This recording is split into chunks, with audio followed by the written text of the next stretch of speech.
പെരവാസ്തോലി അഥവാ വീട് മാറ്റം എന്നൊക്കെ പറയാം. അപ്പൊ നമ്മൾ രാവിലെ നേരെ പള്ളിയിലോട്ട് വീഡിയോ ഇടാൻ ഒരു ഇത്തിരി വൈകിയോന്നൊരു കുർബാനയും കഴിഞ്ഞ് യുവജന പ്രസ്ഥാനത്തിന്റെ ഒരു മീറ്റിംഗും കൂടി നമ്മൾ നേരെ പോകുന്നത് പെരവാസ്തോലി കൂടാനാണ്. ഏതൊരു മനുഷ്യന്റെയും സ്വപ്നങ്ങളുടെ പട്ടികയിൽ ഒരു വീട് എന്നത് ഏറ്റവും വലുതാണ്. അപ്പൊ നമുക്ക് ഇന്ന് ആ സന്തോഷത്തിൽ പങ്കുചേരാം. ഇതാണ് നമ്മുടെ സ്വന്തം നിതിനച്ചൻ.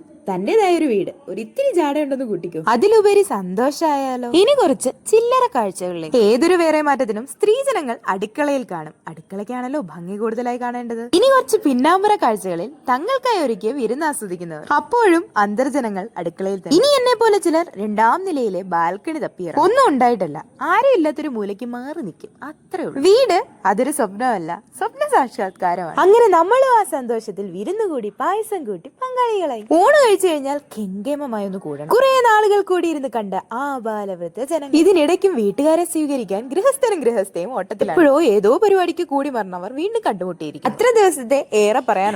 വെള്ളക്കതറില്ലാതെ എന്താഘോഷം. ചിലപ്പോൾ ഒരു വീട് മാറ്റം ഒരു പ്രദേശത്തിന്റെ ആഘോഷമായി മാറിയ കളിയും ചിരിയും സന്തോഷവും പരിഭവവും ഒക്കെ ആവാം. പല തലമുറകൾ ഇതുവരെ കണ്ടുമുട്ടിയിട്ടില്ലാത്തവരും കണ്ടവരും ഒക്കെ കൂടി ഒരു കൂടിയാലോചന. ഒരു സൈഡിൽ ഇതൊക്കെ നടക്കുമ്പോൾ കൊണ്ടുവന്ന സമ്മാനങ്ങളും കൊടുത്ത് മറു സൈഡിലെ ആൾക്കാർ പൊക്കൊണ്ടേയിരിക്കും. അപ്പൊ നന്ദി, വീണ്ടും വരിക.